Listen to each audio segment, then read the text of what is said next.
To inspire India online academy. ఈరోజు మన arithmetic లో భాగంగా శాతాల గురించి డిస్కస్ చేసుకుందాం.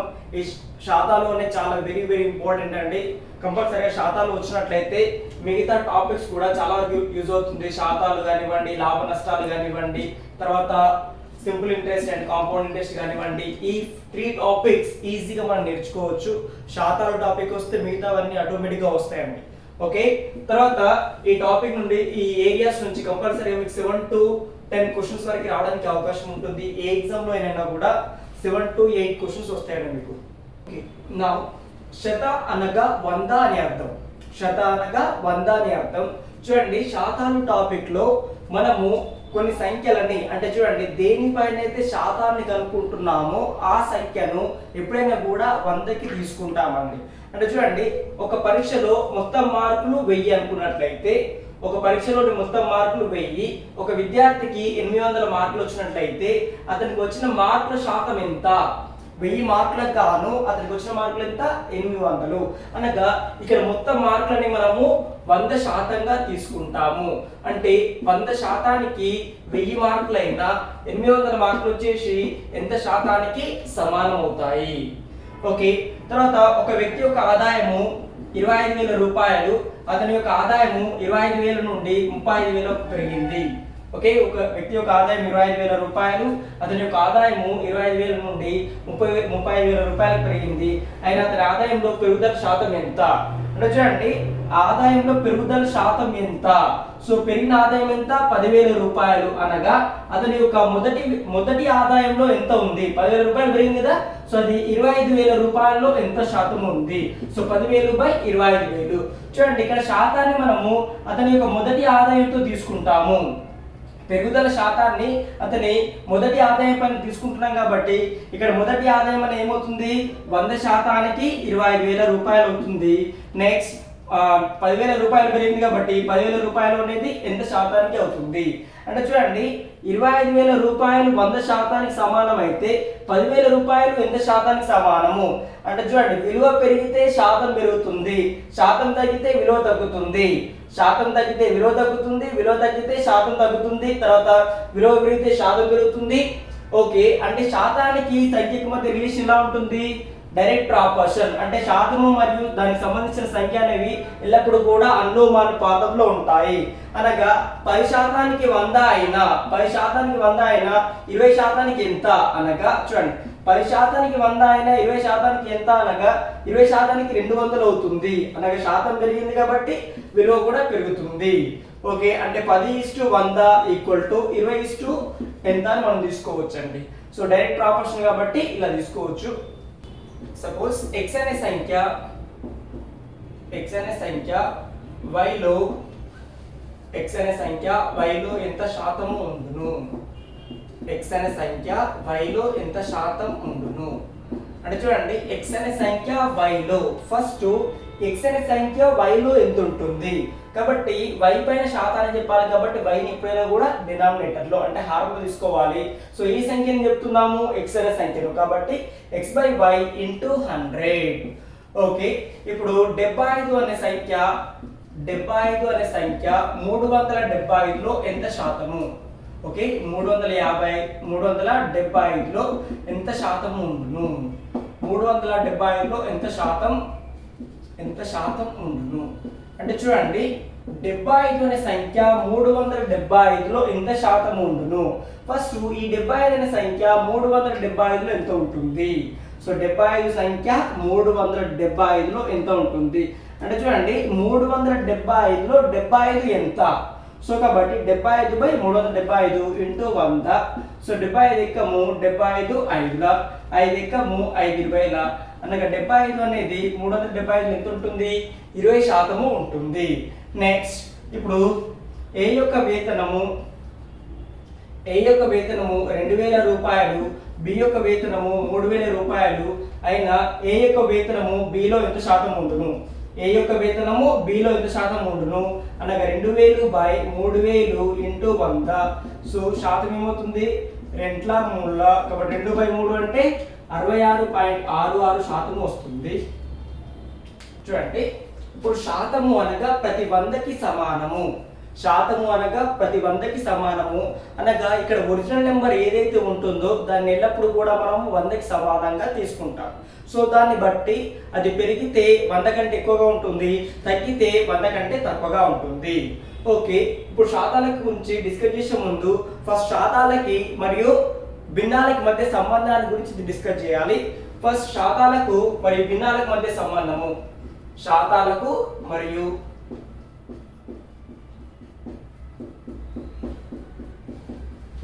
భిన్నాలకు గల సంబంధం.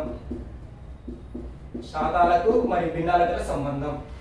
ఓకే, ఇప్పుడు ఏదైనా భిన్నంని శాతంలోకి మార్చుట, భిన్నంను శాతంలోకి మార్చుట. ఓకే, ఇప్పుడు 4/5 అనే భిన్నం ఉందండి. 4/5. సో 4/5 భిన్నాన్ని శాతంలోకి మార్చాలి అంటే 4/5 × 100. సో 5 × 5 20 కాబట్టి ఏమవుతుంది, 80% సమానం అవుతుంది. తర్వాత 7/10 ఈ భిన్నాన్ని శాతంలోకి మార్చాలి అంటే 7/10 × 100. సో 10 × 10 10 అంటే ఏమవుతుంది, 70% సమానం అవుతుంది. నెక్స్ట్ 3/8 అనేది ఎంత శాతానికి సమానము అంటే 3/8 × 100. సో 3/8 × 100 8 ఎక్కము 8 12.5 12.5 × 3 37.5% సమానం అవుతుంది. సో ఎప్పుడైనా కూడా భిన్నాన్ని శాతంలోకి మార్చాలి అంటే ×100తో గుణించాలి, ×100తో గుణించాలి. అదేవిధంగా శాతంను భిన్నంలోకి మార్చుట, శాతంను భిన్నంలోకి మార్చుట, శాతంను భిన్నంలోకి మార్చుట. ఓకే, 50% ఉంది. 50% అంటే ఏమవుతుంది, 50% ఓకే, 50/100 అంటే 51 సో 50% అంటే ఎంత సమానం అవుతుంది, 1/2 భిన్నానికి సమానం అవుతుంది. నెక్స్ట్ 60%. 60% అనగా 60/100 అనగా 20 3 25 కాబట్టి 3/5 సమానము. నెక్స్ట్ 85%. 85% అనగా 85/100 అనగా 5 17 5 20 కాబట్టి 17/20కి సమానము. నెక్స్ట్ 120%. సో 120% అనగా 120/100 సో 26 25 సో 6/5కి సమానం అవుతుంది. ఓకే, 250 అనే సంఖ్య 1250లో ఎంత శాతం ఉంటుంది? చూడండి, 250 అనే సంఖ్య 1250లో ఎంత శాతం ఉంది చెప్పాలి అంటే ఫస్ట్ 250 అనేది 1250లో ఎంత ఉంది. సో 250/1250.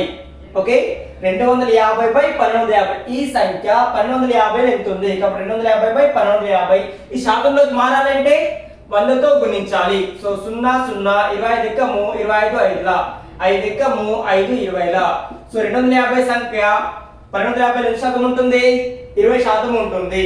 నెక్స్ట్ x అనే సంఖ్య y అనే సంఖ్యలో ఎంత శాతం ఉంటును? సో x అనే సంఖ్య y అనే సంఖ్యలో x/y × 100 కాబట్టి ఎంత శాతం ఉంటుంది, x/y × 100 కి సమానం అవుతుంది. నెక్స్ట్ 300లో ఎంత శాతం లెక్కించినా 120 వచ్చును. అంటే చూడండి 300 పైన మనం ఎంత శాతం తీసుకుంటే 120 వస్తుంది అంటున్నారు. కాబట్టి 120 అనే సంఖ్య 300లో ఎంత శాతం ఉంటుంది, 120/300 × 100 సో 0 0 నెక్స్ట్ 6 6 5 5 ఎక్కము 5 20 22 40% ఉంటుంది. ఓకే, ఒక సంఖ్యలో 20% విలువ 60 అయినా ఆ సంఖ్య ఎంత? చూడండి, మనకు సంఖ్య తెలియదు బట్ ఆ సంఖ్యలో 20% విలువ తెలుసు. ఓకే, సంఖ్య తెలీదు బట్ సంఖ్యలో 20% విలువ ఎంత ఇచ్చారు మనకు, 60 ఇచ్చారు. సో అయినా సంఖ్య ఎంత? ఇప్పుడు చూడండి, సంఖ్యలో మనం x అనుకొనినా ఈ సంఖ్యలో 20% అనగా 20/100x ఈక్వల్ టు ఎంత, 60 అని ఇచ్చారు. అవునా? So 20 ఎక్కము 25 so 1/5x equal to 60 అనగా x ఈక్వల్ ఏమవుతుంది, 60 × 5 300కి సమానం అవుతుంది. ఓకే, నెక్స్ట్ ఒక సంఖ్యలో 32% విలువ 640 అయినా ఆ సంఖ్య ఎంత? చూడండి, ఒక సంఖ్యలో 32% విలువ ఇచ్చారు. అవునా? సో డైరెక్ట్ గా ఇంతకు ముందు మనము ఈక్వేషన్ ఫ్రేమింగ్ చేసి సాల్వ్ చేసాము. అవునా? ఇప్పుడు డైరెక్ట్ గా మన ఆన్సర్ చెప్పొచ్చండి. ఒక సంఖ్యలో 32% విలువ 640 అయినా ఆ సంఖ్య ఎంత? చూడండి, ఇప్పుడు ఏ సంఖ్య పైన అయితే 32% తీసుకున్నామో దానిని నిజ విలువ అంటారు. ఏ సంఖ్య పైన శాతాన్ని తీసుకుంటున్నామో దాన్ని నిజ విలువ అంటారు. అలాగే చూడండి, ఇప్పుడు 5% ఆఫ్ 200 అనుకోండి. ఇక్కడ మన శాతాన్ని 200 పైన లెక్కిస్తున్నాం కాబట్టి 200 అనేది నిజ విలువ అవుతుంది. సో నిజ విలువ ఎల్లప్పుడూ కూడా 100% సమానము. అలాగే 10% ఆఫ్ సపోజ్ 200 అనుకోండి. 10% ఆఫ్ 200 శాతాన్ని మనం 200 పైన లెక్కిస్తున్నాం కాబట్టి 200 అనే సంఖ్య నిజ విలువ అవుతుంది. ఇది ఎప్పుడు కూడా 100% సమానము. సపోజ్ x% ఆఫ్ a అనుకున్నాం అనుకోండి. x% ఆఫ్ a శాతాన్ని మనం ఏ పైన లెక్కిస్తున్నాం కాబట్టి a అనే సంఖ్య నిజ విలువ అవుతుంది. ఇది ఎల్లప్పుడు కూడా 100% సమానం అవుతుంది. ఇప్పుడు చూడండి, ఒక సంఖ్యలో 32% విలువ 640. సో ఇక్కడ మనకు సంఖ్య తెలియదు, బట్ ఆ సంఖ్యలో 32% తెలుసు. ఎంతండి? 640. అంటే చూడండి, ఆ సంఖ్యలో 32% విలువ 640. ఆ సంఖ్య ఎంత? ఆ సంఖ్య అంటే నిజ విలువనే కదా. సో నిజ విలువ ఎల్లప్పుడు కూడా 100% సమానము. సో 100% ఎంత?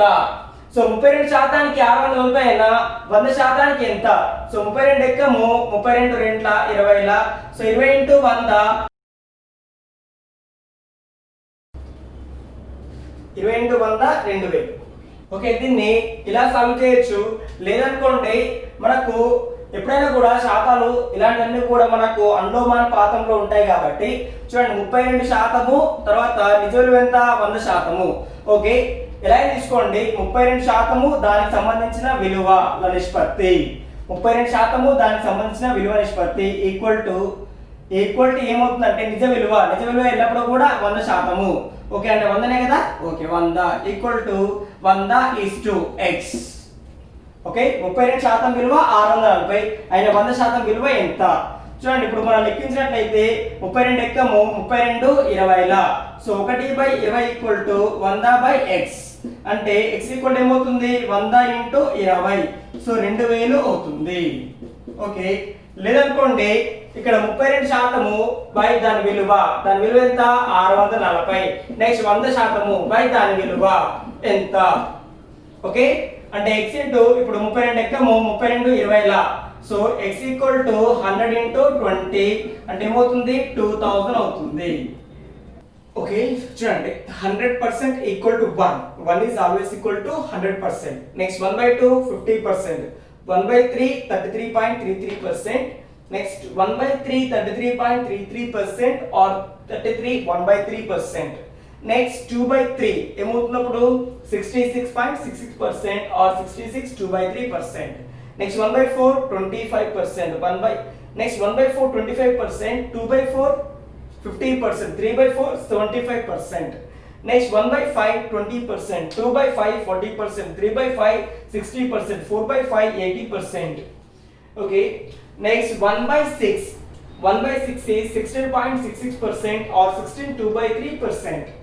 నెక్స్ట్ 5/6 చూడండి, మిగతా వాల్యూస్ ఏంటి అంటే 2/6 అదేమవుతుంది? 1/3 కి ఈక్వల్ అవుతుంది.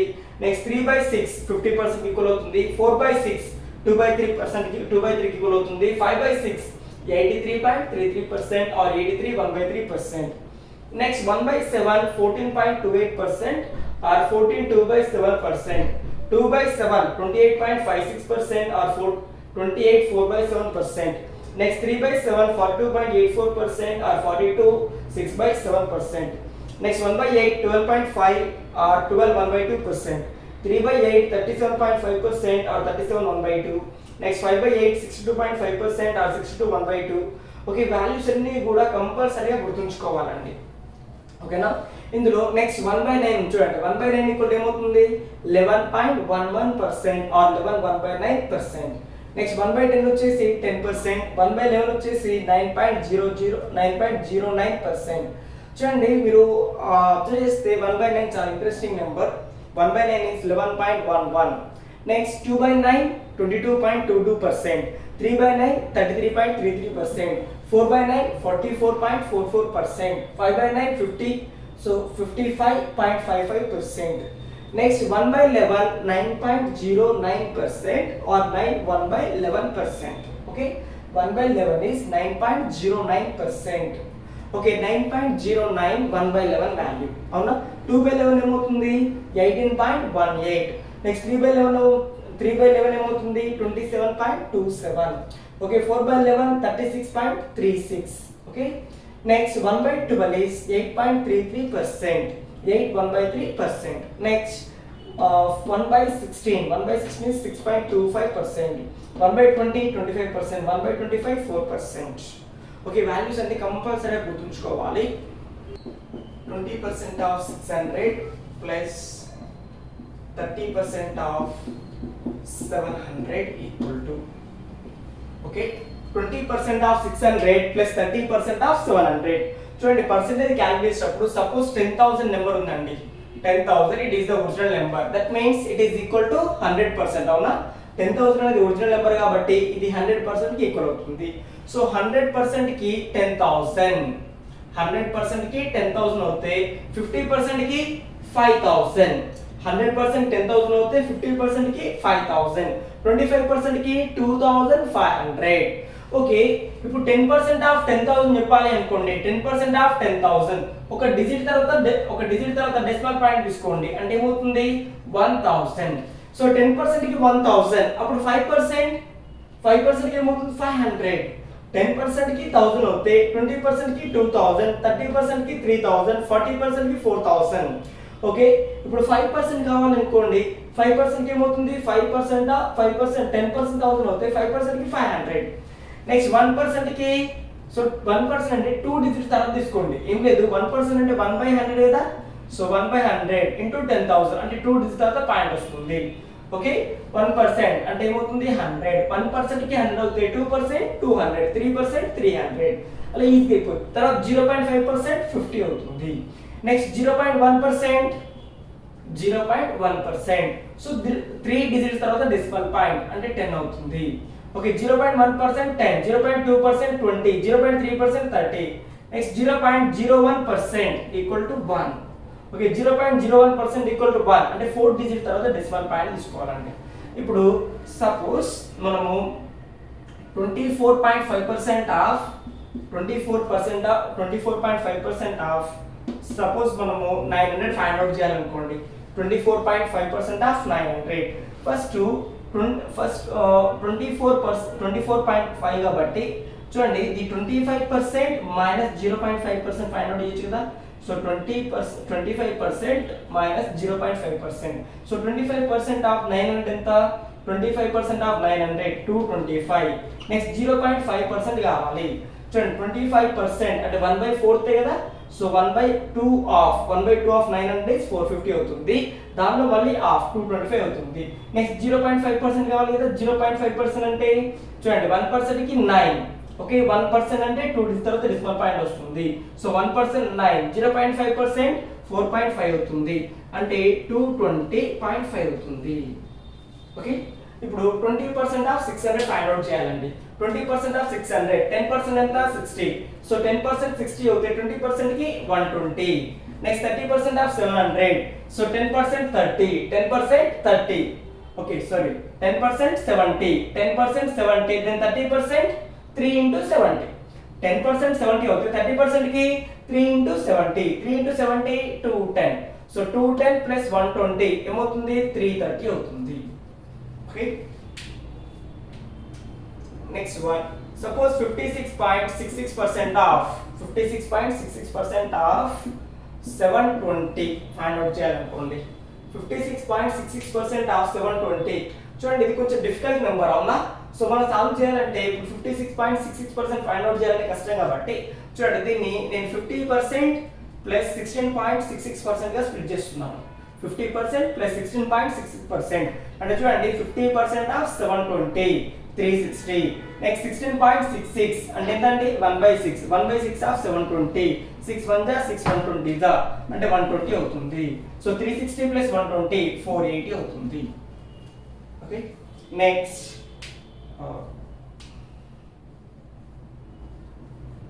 9.09% of 9.09% of 77. Okay 77. Okay 9.09% of 77. Okay 9.09% మనం డైరెక్ట్ క్యాలిక్యులేట్ చేయడానికి డిఫికల్ట్ గా ఉంటుంది కాబట్టి 9.09% ని ఫ్రాక్షన్ లో కన్వర్ట్ చేయండి. సో దీని వాల్యూ ఫ్రాక్షన్ వచ్చేసి 1/11. So 1/11 into 77. So 11 1 11 7. So answer is 7. Okay next one, ఒక సంఖ్యలో 25% విలువ 75 అయినా ఆ సంఖ్యలో 45% విలువ ఎంత? ఓకే మనకి ఇక్కడ సంఖ్య ఇచ్చారా, సంఖ్య ఇవ్వలేదు, బట్ ఆ సంఖ్యలో 25% విలువ, ఆ సంఖ్యలో 25% విలువ 75 అయినా ఆ సంఖ్యలో 45% ఎంత? అంటే చూడండి 25% ఏ సంఖ్య పైన అయితే తీసుకున్నామో అదే సంఖ్య పైన మనము 45% కనుక్కుంటున్నాం, అవునా? అంటే ఏమవుతుంది, 25%కి సంఖ్య పైన 25%కి 75 అయినా 45%కి ఎంత? ఓకే 25 ఎక్కము 25 ముళ్ళ. సో ఏమవుతుంది విలువ 45 into 3 అనగా 135 అవుతుంది. ఓకే లేదనుకోండి నిష్పత్తిని యూజ్ చేసి కూడా కనుక్కోవచ్చు. 25%కి 75 కదా, సో 25/75 ఈక్వల్ టు అయిన 40%కి ఎంత? 25/75 ఈక్వల్ టు 45/x అవుతుంది. 25 ఎక్కము 25 ముళ్ళ. So x into 1 equal to 45 into 3 అంటే x ఈక్వల్ టు 135 అవుతుంది. ఓకే ఒక సంఖ్యలో 5/8 వంతు విలువ మరొక సంఖ్యలో 3/4 వంతు విలువకు సమానము అయినా మొదటి సంఖ్యకు మరియు రెండవ సంఖ్య గల నిష్పత్తి ఎంత అంటున్నారు. చూడండి ఒక సంఖ్య x మరొక సంఖ్య అనే రెండవ సంఖ్యను y అని తీసుకున్నాం అనుకోండి. ఈ సంఖ్యలో 5/8 వంతు విలువ మరొక సంఖ్యలో 3/4 వంతు విలువకు సమానము. ఓకేనా, ఒక సంఖ్యలో 5/8 వంతు విలువ మరొక సంఖ్యలో 3/4 వంతు విలువకు సమానము అన్నారు. ఓకే ఇప్పుడు మొదటి సంఖ్యకు మరియు రెండో సంఖ్య గల నిష్పత్తి కావాలి కదా, కాబట్టి x/y ఈక్వల్ ఏమవుతుంది 3/4. ఇక్కడ 5/8 ఉంది కదా, అంటే ఏమవుతుంది 8/5 అవుతుంది. అనగా 4 ఎక్కము 4 రెంట్ల. సో 3 రెంట్ల 6 6/5 అనగా సంఖ్య గల నిష్పత్తి ఏమవుతుంది x/y ఈక్వల్ టు 6:5 అవుతుంది. x/y equal to 6:5. Next one, ఒక సంఖ్యలో 73% మరియు 58% మధ్య భేదము 960. చూడండి ఒక సంఖ్యలో 73% మరియు 58% మధ్య భేదము అన్నారు. ఓకే సంఖ్య అనేది x అనుకున్నాం అనుకోండి. ఈ సంఖ్య పైన 73% 73% of x next 58% of x ల భేదము. సో వీటి మధ్య భేదం ఏమవుతుంది 73% మైనస్ 58% ఆఫ్ x అవుతుంది. సో ఆ భేదం మనకి ఎంత ఇచ్చారు 960. సో 73% మైనస్ 58% వాల్యూ ఎంత 15%. సో 15% కి 960 అయినా ఆ సంఖ్యలో 50% ఎంత? సపోజ్ ఆ సంఖ్యని అడిగితే 100% ఎంత అని తీసుకుంటాం, అవునా? సో ఆ సంఖ్యలో 50% ఎంత? సో 15%కి 960 అయినా 100% ఎంత? సో 15 ఎక్కము 15 5 75 15 90 6 శేషము 64. So 64 into 50 64 into 50 3200. Next one, ఒక సంఖ్యలో 80%కి 80 కలిపిన అదే సంఖ్య వచ్చును అయినా ఆ సంఖ్య ఎంత? చూడండి ఒక సంఖ్య పైన 80%కి ఓకే ఒక సంఖ్య x అనుకున్నా దీనిపైన 80%కి అనగా 80/100కి 80 కలిపిన మరలా అదే సంఖ్య వచ్చును అన్నారు. సంఖ్య పైన 80%కి 80 కలిపిన అదే సంఖ్య వచ్చును అంటే చూడండి 80/100 అంటే 4/5. Okay 4/5. Okay 4/5 of x plus 80 equal to x అంటే 80 ఈక్వల్ ఏమవుతుంది x minus 4/5x. So 5 1s are 5 5x minus 4x 1/5x equal to 80. అప్పుడు x ఈక్వల్ ఏమవుతుంది 80 into 5 అంటే 400 అవుతుంది. Okay 400 answer. సో ఇది థియరిటికల్ గా చేస్తాము. జనరల్ దీన్ని ఎలా సాల్వ్ చేయొచ్చండి 80% ఆఫ్ x కి 80 కలిపితే అదే సంఖ్య వస్తుంది అన్నారు, అవునా? అదే సంఖ్య అంటే 100% వస్తుందండి. ఒక సంఖ్యలో 80%కి 80 కలిపినట్లయితే అదే సంఖ్య వస్తుంది అన్నారు అనుకోండి 100% తీసుకుంటాం. లేదా ఆ సంఖ్య 120% వస్తుంది అనుకోండి 120% తీసుకోండి. అదే సంఖ్య 90% వస్తుంది అనుకోండి 90 తీసుకోండి. ఓకేనా, అదే సంఖ్య అంటే 100% వస్తుంది. అంటే చూడండి ఇక్కడ ఆ సంఖ్యలో 80% ఉంది, మనకి ఇక్కడ 100% రావాలి అంటే కలిపిన సంఖ్య ఏమవుతుంది 20%కి సమానం అవుతుంది. అంటే 80 అనేది ఆ సంఖ్య 2% సమానము 20%కి సమానము.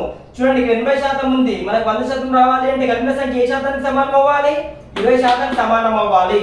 అంటే 20%కి 80 అయినా సంఖ్య ఎంత అన్నారు. సో అయినా సంఖ్య అంటే 100%కి ఎంత? సో 20 ఏకము 24 4 × 100 400 అవుతుంది. ఓకేనా? ఒక భిన్నంలో లవము హారం కన్నా 20% తక్కువ అయినా ఆ భిన్నము మరియు విలోమాల దాని విలోమాల మొత్తం ఎంత అంటున్నారు. చూడండి, భిన్నములో ఒక xy భిన్నం అనుకోండి, xy భిన్నం అనుకుంటే ఈ లవమన ఎలా ఉంది, హారం కంటే 20% తక్కువగా ఉంది. సో కాబట్టి నేను భిన్నంలో చూడండి హారాన్ని 100 అనుకుంటున్నా. సో హారాన్ని 100 అనుకుంటే అప్పుడు లవం ఏమవుతుంది, 100లో 20%, 100లో 20% ఎంత, 20 తక్కువ అంటే లవం ఏమవుతుంది, 80 అవుతుంది. అనగా ఆ భిన్నం ఏమవుతుంది, 24 25. సో భిన్నం ఏమైంది, 4/5. సో ఇక్కడ ఏమడుతున్నారు, ఆ భిన్నము మరియు దాని యొక్క విలోమాల మొత్తము అనగా 5/4. సో భిన్నమేమో 4/5, దాని యొక్క విలోమము 5/4. సో వీటి మొత్తము 4 16, 5 25.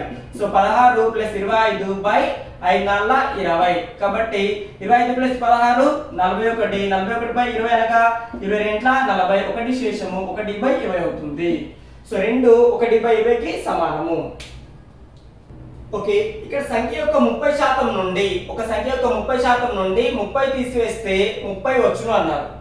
సంఖ్య యొక్క 30% నుండి 30 తీసివేస్తే 30 వచ్చును అన్నారు. కాబట్టి సంఖ్యలో 30% విలువ ఏమవుతుంది, ఇది తీసుకెళ్ళినట్లయితే 30 + 30 60కి సమానము. అంటే ఆ సంఖ్యలో 30% విలువ 60. ఓకే, సంఖ్యలో 30% విలువ 60 అయినా ఆ సంఖ్య ఎంత అన్నారు. అవునా, ఆ సంఖ్య అంటే 100% కదా. సో 100%కి ఎంత, సో 30 ఏకము 32, ఆ సంఖ్య ఏమవుతుంది, 2 × 100 200 అవుతుంది. నిజ విలువ. సో నిజ విలువ అంటే దేనిపైన అయితే మనం శాతాన్ని కనుక్కుంటున్నామో దానిని ఎప్పుడు కూడా నిజ విలువ అంటారు. ఓకే, ఏ సంఖ్య పైన అయితే శాతాన్ని కనుక్కుంటున్నామో ఆ సంఖ్యను ఎల్లప్పుడూ కూడా నిజ విలువ అంటారు. సో ఆ ప్రాబ్లమ్ సాల్వ్ చేసినప్పుడు జనరల్గా మనం ఏమిటంటే దాన్ని డినామినేటర్ లో తీసుకుంటాము. అంటే చూడండి 100 అనేది 300లో ఎంత శాతము అనగా చూడండి 300 పైన మనం శాతాన్ని కనుక్కుంటున్నాం కాబట్టి ఇది 300 అనేది నిజ విలువ అవుతుంది. ఇది ఎల్లప్పుడూ కూడా 100%కి సమానము. ఓకే, నెక్స్ట్ నిజ విలువ 100%, అది 25% పెరిగినట్లయితే, ఓకే నిజ విలువ 100%, దాని విలువ 20% పెరిగినట్లయితే వచ్చే అంతిమ విలువ ఎంత ఉంటుంది అంటే అంతిమ విలువ నిజ విలువలో 120% ఉంటుంది. అంతిమ విలువ నిజ విలువలో 120% ఉంటుంది. ఒకవేళ నిజ విలువ చూడండి నిజ విలువ తగ్గినట్లయితే, తగ్గిన శాతము సపోజ్ 20% అనుకోండి, అప్పుడు ఏమవుతుంది, వచ్చిన అంతిమ విలువ తగ్గిన అంతిమ విలువ. ఓకే, సో నిజ విలువ సపోజ్ 15% తగ్గినట్లయితే అంతిమ విలువ ఏమవుతుంది, నిజ విలువలో 80% ఉంటుంది. నిజ విలువలో 85% ఉంటుంది. నెక్స్ట్ అంతిమ విలువ 150%. ఓకే, అంతిమ విలువ 150%.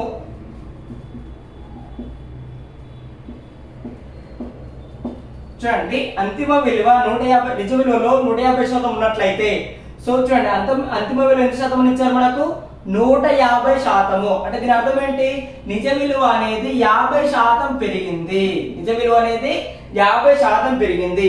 అంటే చూడండి నెక్స్ట్ రిజల్టింగ్ నెంబర్ అంతిమ విలువ 130%. అంటే నిజ విలువ ఎంత పెరిగింది, 30% పెరిగింది. నెక్స్ట్ అంతిమ విలువ 8%. అంతిమ విలువ 97%. అంటే నిజ విలువ ఏమైంది, 3% తగ్గింది. ఓకే, నిజ విలువ 3% తగ్గింది. ఒక వ్యక్తి యొక్క వేతనం 20% పెరిగి 36,000 రూపాయలు వస్తుంది. అయినా అతనికి మొదటగా వచ్చే వేతనం ఎంత. ఓకే, ఫస్ట్ అతని వేతనం మనకు తెలుసా, తెలియదు. బట్ అది ఏమైంది, 20% పెరిగింది. అంటే చూడండి మొదటిగా అతను వచ్చే వేతనం ఎంతైనా కూడా అది 100%కి సమానము. అది 20% పెరిగింది అంటే అంతిమంగా అతనికి వచ్చే వేతనం అనేది ఏమవుతుంది, 120%కి సమానం అవుతుంది. ఓకేనా, ఒక వ్యక్తి యొక్క వేతనం మొదటగా ఎంతైనా ఉండనివ్వండి, సో అది ఏమవుతుంది, 100%కి సమానం అవుతుంది. అది 20% పెరిగింది కాబట్టి అతనికి వచ్చే వేతనం ఏమవుతుంది, 120% వస్తుంది. సో 120%కి మనకి ఏమని ఇచ్చారు, మనకు 120%కి 36,000 రూపాయలు. అయినా అతనికి మొదటగా వచ్చే వేతనము అది ఎల్లప్పుడు కూడా 100%కి సమానము. సో 100%కి ఎంత, సో 120%కి 36,000 రూపాయలు అయినా 100%కి ఎంత. ఓకే, 0 0 12 ఎక్కము 12 మూల సో 300 300 ఇంటూ 100 సో 300 ఇంటూ 100 30,000 రూపాయలు అనగా అతనికి మొదటగా వచ్చే వేతనం ఎంత 30,000 రూపాయలు. నెక్స్ట్ క్వశ్చన్ చూడండి. ఇక్కడ నుంచి కొంచెం క్వశ్చన్స్ అన్ని కూడా డిఫికల్ట్ గా ఉంటాయి. ఓకే, x అనే సంఖ్య 25% పెరిగినా y అనే సంఖ్య వచ్చును, అయినా y అనే సంఖ్య ఎంత శాతం తగ్గినా x అనే సంఖ్య వచ్చును అన్నారు. ఓకే, ఇప్పుడు x అనేది ఒరిజినల్ నెంబర్, అది 20% పెరిగింది అంటే వచ్చే రిజల్టింగ్ నెంబర్ ఏమవుతుంది, x అనే సంఖ్యలో 120% ఉంటుంది అవునా. ఇప్పుడు ఆ సంఖ్య ఎంత శాతం తగ్గిస్తే మరలా x వచ్చును అంటున్నారు. ఓకే, కాబట్టి దీన్ని చాలా విధాలుగా మనం సాల్వ్ చేయొచ్చు. కానీ ఒక నెంబర్ తీసుకోండి x. ఓకే, x అనే సంఖ్య 100 అనుకుందామండి. x అనే సంఖ్య 100 అనుకుంటున్నాను. ఇది ఏమైంది అంటే 20% పెరిగింది అంటే ఏమవుతుంది 100 పైన 20%, 100 పైన 20% అంటే ఎంత 25 పెరుగుతుంది అనగా y అనే సంఖ్య ఏమవుతుంది 125కి సమానము. అంటే x అనేది 100కి సమానం అయితే y అనేది 125కి సమానం అవుతుంది. ఓకే, ఇప్పుడు y అనే సంఖ్య ఎంత శాతం తగ్గినా x అనే సంఖ్య వచ్చును అన్నారు. అంటే చూడండి 125 నుంచి 100 రావాలి అంటే 125 నుండి 100 రావాలి అంటే y అనే సంఖ్య ఎంత తగ్గాలి, న్యూమరికల్ గా 20 తగ్గాలి అవునా. ఎంత శాతము అంటున్నారు, ఎంత శాతము అంటే ఏ సంఖ్య పైన తగ్గాలి 120 పైన తగ్గాలి. కాబట్టి 25/125 ఇంటూ 100. ఓకే, ఇప్పుడు చూడండి x అనే సంఖ్య 20% పెరిగిన y అనే సంఖ్య వచ్చును, అయినా y అనే సంఖ్య ఎంత శాతం తగ్గినా అంటే చూడండి 125 నుండి 100 రావాలి అంటే ఈ సంఖ్య ఎంత శాతం తగ్గాలి. సో తగ్గుదల శాతం ఎంత, సో 125 నుండి 100 రావాలి అంటే 20 తగ్గాలి. సో తగ్గిన విలువ బై ఒరిజినల్ అంటే ఇప్పుడు ఏమవుతుంది y పైన శాతాన్ని కనుక్కోవాలి, y అనే సంఖ్య ఎంత శాతం తగ్గును అన్నారు. కాబట్టి 25/125 ఇంటూ 100. సో 25 ఎక్కము 25 5 ఎక్కము 5,000. సో ఎంత శాతం తగ్గాలి 20% తగ్గాలి. సో x అనే సంఖ్య 20% పెరిగినట్లయితే y అనే సంఖ్య 20% తగ్గాలి. x అనే సంఖ్య 10% పెరిగిన y అనే సంఖ్య వచ్చును, అయినా y అనే సంఖ్య ఎంత శాతం తగ్గినా x అనే సంఖ్య వచ్చును అంటున్నారు. సో సపోజ్ మనము x అనే సంఖ్యను 100 అనుకున్నట్లయితే y అనే సంఖ్య ఏమవుతుంది దీనిపైన 10% పెరగాలి. సో 10% అంటే 100 పైన 10% ఎంత 10 పెరిగితే ఏమవుతుంది 110 అవుతుంది. ఇప్పుడు y అనే సంఖ్య ఎంత శాతం తగ్గినా x అనే సంఖ్య వచ్చును, అంటే 110 నుండి 100 రావాలంటే 110 ఎంత తగ్గాలి 10/110 ఇంటూ 100. సో 0 0 1/11 అంటే ఏమవుతుంది 9.09% తగ్గాలి. x అనే సంఖ్య 20% తగ్గినా y అనే సంఖ్య వచ్చును, అయినా y అనే సంఖ్య ఎంత శాతం పెరిగినా x అనే సంఖ్య వచ్చును అంటున్నారు. చూడండి x అనే సంఖ్య 20% తగ్గినా, సో x అనే సంఖ్య సపోజ్ 100 అనుకున్నట్లయితే ఈ సంఖ్య 20% తగ్గితే 100 పైన 20% ఎంత 20 తగ్గితే ఏమవుతుంది 80 అవుతుంది. సో y అనే సంఖ్య 100కి సమానం అవుతుంది. సో ఈ సంఖ్య ఎంత శాతం పెరిగితే అంటే చూడండి 80 నుండి 100 రావాలి అంటే ఎంత పెరగాలి 20 పెరగాలి. సో 20 ఈ సంఖ్య పెరగాలి కదా 20/80 ఇంటూ 100. సో 20 ఎక్కము 24 1/4 4 ఎక్కము 4/25 అనగా ఏమవుతుంది 25% పెరగాలి. నెక్స్ట్ క్వశ్చన్, ఏ యొక్క వేతనం బి కన్నా 40% ఎక్కువ, అయినా బి వేతనం ఏ కన్నా ఎంత శాతం తక్కువ అంటున్నారు. సో ఇక్కడ ఏ యొక్క వేతనం ఎలా ఉంది బి కన్నా 40% ఎక్కువగా ఉంది అవునా. సో బి యొక్క వేతనం తెలిసినట్లయితే చూడండి ఏ యొక్క వేతనం బి కన్నా 40% ఎక్కువ, కాబట్టి బి యొక్క వేతనం తెలిసినట్లయితే ఏ యొక్క వేతనం తెలుస్తుంది. కాబట్టి ఇక్కడ బి యొక్క వేతనం అనేది ఒరిజినల్ నెంబర్ అవుతుంది అనగా నిజ విలువ అవుతుంది. చూడండి బి యొక్క వేతనం 100 రూపాయలు అనుకున్నాం అనుకోండి, అప్పుడు ఏ యొక్క వేతనం ఏమవుతుంది 140 రూపాయలు అవుతుంది. అదే బి యొక్క వేతనం 1000 రూపాయలు అనుకున్నాం అనుకోండి, ఏ యొక్క వేతనం ఏమవుతుంది 1000 పైన 40% అనగా 400 రూపాయలు ఎక్కువ అనగా 1400 రూపాయలు అవుతుంది. ఒకవేళ బి యొక్క వేతనం 10,000 రూపాయలు అనుకున్నాం అనుకోండి, ఏ యొక్క వేతనం ఏమవుతుంది 14,000 రూపాయలు అవుతుంది. ఓకే, చూడండి మీరు మీ కంఫర్ట్ బట్టి ఏదైనా నెంబర్ చూస్ చేసుకోవచ్చు. ఇప్పుడు బి యొక్క వేతనం 100 అనుకుంటున్నాను, దీనిపైన 40% ఎంత 100 పైన 40% ఎంత 40 ఎక్కువ అంటే ఏ యొక్క వేతనం ఏమవుతుంది 140 అవుతుంది. ఓకే, నెక్స్ట్ అయినా బి వేతనం ఏ కన్నా ఎంత శాతం తక్కువ. సో బి వేతనం 100 రూపాయలు, ఏ వేతనం 140 రూపాయలు అనగా బి వేతనం ఏ కన్నా ఎన్ని రూపాయలు తక్కువ 40 రూపాయలు తక్కువ. ఎవరికన్నా ఏ కన్నా, కాబట్టి ఏ నెంబర్ కింద వస్తుంది. సో బి యొక్క వేతనం ఏ కన్నా 40 రూపాయలు తక్కువ అంటే చూడండి ఎక్కువను మనకు బితో ఇచ్చారు, తక్కువను ఏతో కనుక్కోమంటున్నారు. ఓకేనా. మనకు ఎక్కువ ఇచ్చినప్పుడు నిజ విలువ ఏంటి బి, తక్కువ అనుకోమన్నప్పుడు నిజ విలువ ఏంటి ఏ. కాబట్టి 40/140 ఇంటూ 100.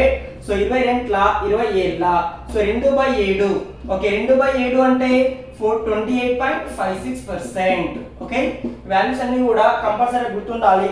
1/7 అంటే 14.28, 2/7 అంటే 28.56.